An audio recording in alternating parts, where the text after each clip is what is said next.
It's been over a month since I delivered my wrecked Indian Chief to the body shop to get the frame, the fender, and the tank fixed. And at this point, I'm sure many of you are like,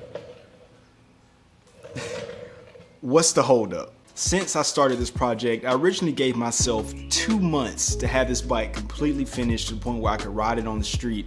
And so far it's been about 4 months and the bike is nowhere near complete. So obviously I overestimated not only how long it would take to get this bike fixed, but also to find the correct parts to replace those broken parts, and also me doing it, like putting these parts on myself. I considered just buying all new parts and just throwing money at the bike and just, fixing it that way. But obviously, one, that's too easy and it's not really as custom that way. And two, it's way more expensive to do it that way. For example, the price of a new subframe is $600, and the price of a new fender that sits on top of the subframe is around $1,000. And the tank, which is arguably the worst, damaged part on the motorcycle, without including any of the decals, the bushings and mounting brackets that make the tank sit on the frame, the fuel cap, the fuel pump assembly, the trimmings and console pieces that sit on top of the tank, all of that excluded, you're looking at $1,500 for just a painted tank. So $3,100 in OEM replacement parts compared to me having them fixed, and the trade-off is just waiting. I do believe that the wait is always worth it when you're searching for the right person to do the job, especially when they're able to really fix something and breathe fresh life into something versus just scrapping it because you feel like it can't be reused. And of course, it is a challenge for them to fix the part, especially when it's like a big crater punched in your gas tank. But it's also a challenge for me to find the right person to do the job. So being resourceful and just being patient is very key when taking on a project like this. But while I've been waiting, I've been, of course, finding replacement parts, comparing part numbers between motorcycles, learning new ideas and techniques, of course, too. And part of that learning is brought to us by our video sponsor, Skillshare. Skillshare is an online learning community with thousands of courses for people like you and I looking to learn and also explore our creativity and find inspiration. Currently, I'm rewatching a course from one of my favorite tech YouTubers, Marquise Brownlee, and it's titled YouTube Success, Script, Shoot, and Edit, where he goes over his entire creative process from having an idea about a video, and he goes from how he scripts out his videos to how he and his team frame and set up the video to shoot it and then edit the video. And he goes over some of his productivity tips to basically be a better creator. And of course, that's helping me to become a better creator. But it doesn't just stop there. There's also courses on lifestyle, animation, photography, leadership and management, finance, and of course, productivity. And basically there's something for everybody. And since I'm a member of Skillshare, they're giving you all a 1-month free trial membership to their platform. And this will give you access to their entire catalog. So you can watch everything, watch all you want. But if you're interested in becoming a part of this community and again, learning, becoming more inspired, being more productive, you can start by clicking the link in the description. And of course, thank you to Skillshare for sponsoring this video. As I've been waiting for Chief to get fixed, I did go over to the shop a few weeks back to, get a progress report. And I checked up on the subframe, and this is essentially what it looks like now. Boy, they got this thing looking good compared to what it was. Got the bike still leaning. Once the bike is leaning straight up, it's gonna look a lot better. So we just took the tank off, and they're gonna actually fix the tank now, but it's looking a lot better. It's looking like 95% where it needs to be. And they put it on this frame machine. They basically took the frame, the fender off, and they pulled it where they needed it to be, and they got it lined up. But it's looking so much better. So yeah, we're right where we need to be, man. We getting it done. So, and I just took the tank off for them, so they're gonna go ahead and get this tank situated and get that repaired. And then I'm gonna take the bike back to the house and get everything taken back off so we can get this off and get it painted. And then we're gonna get all this repaired. We're gonna be good to go. We all know that the tank is the worst part on that entire bike. And a few days ago, I went back to the shop to get another progress report, and this is what the tank looks like as of right now. All right, y'all, I came here to check on the tank. You guys can see we got that piece he's working on, getting that fixed. And on the other side, He's getting all these parts and stuff fixed. And for the tank, you guys can see the tank is kind of like on this thing, but all this fiberglass, he has to use fiberglass to, I guess, seal it and reinforce it, and then he's gonna go over it with Bondo, and that's where he's gonna get that body line back in there. But so far, man, this tank looks probably better than when we got the bike. You guys can see here's the rest of the bike right here. So, like I said before, he's got the subframe fixed. So the subframe looks so much better than what it was.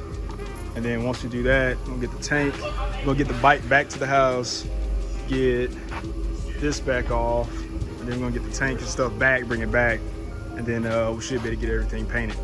So clearly, work is being done. The tank looks better. It's not where it needs to be, but it looks so much better than when we started. The subframe looks so much better than when we started. So work is being done. It's just, it's a little slow, but it's worth it. So the plan is, when the tank is done, I'm gonna get everything from the body shop and bring it back home unpainted.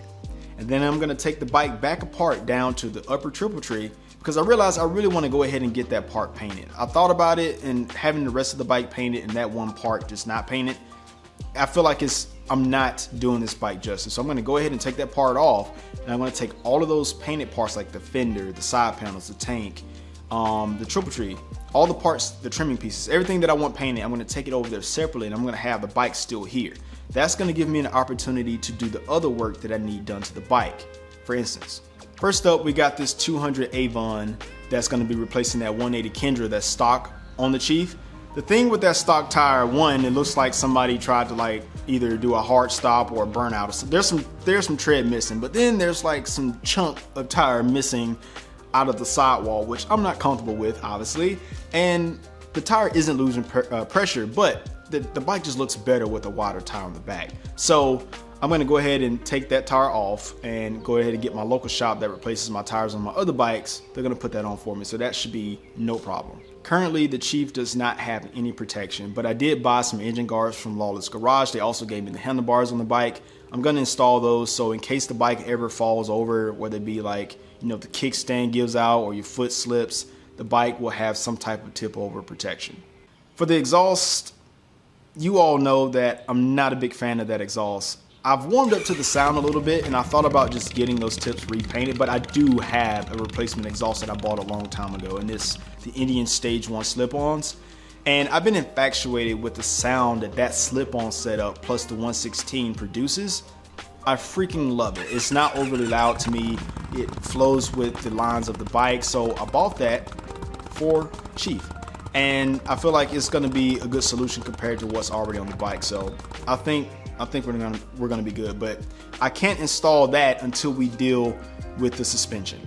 And if you remember, I don't have stock suspension on the bike currently. I actually have a set of aftermarket drag specialty shocks, which are for Harleys, but they fit on Chief. However, the spring rate is not correct, which means that I'm gonna have to take the stock springs off of the stock dampers, which one of the dampers is bent. I'm gonna take those springs off and put it on the drag specialty shock.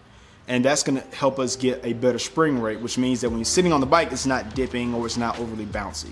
So that's gonna solve that. And once we do that, then I'll be able to put the exhaust on for one final time instead of having to constantly take stuff off.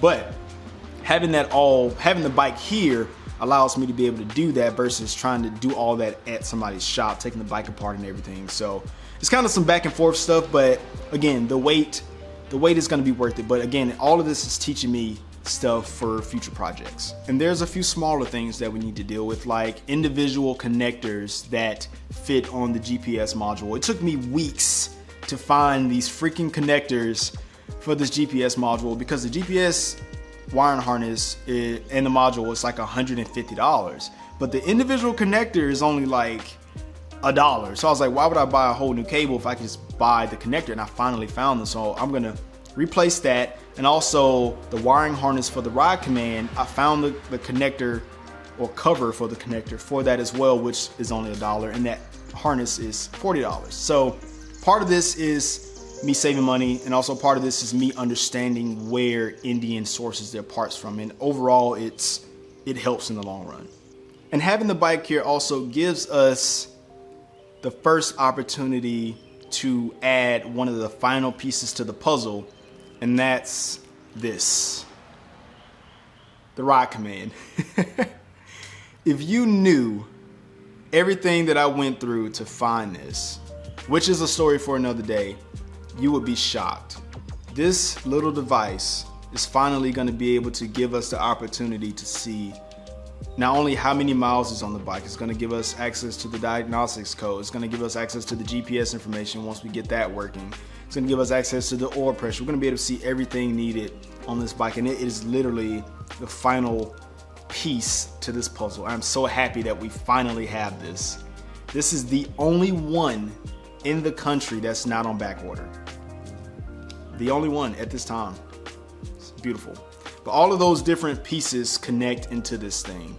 And now that we have everything, we can finally see what it does. And having the bike here allows us to do that. Well, I guess when it actually gets here. So once I get the tank, obviously it's taking a while, it's gonna be worth it. I'll be able to get the bike home and continue to put parts on it. But if you're new here and you wanna understand why the heck this little screen is so important and why I needed one in the first place, you can click this playlist right here and start from the very beginning and catch up until this point.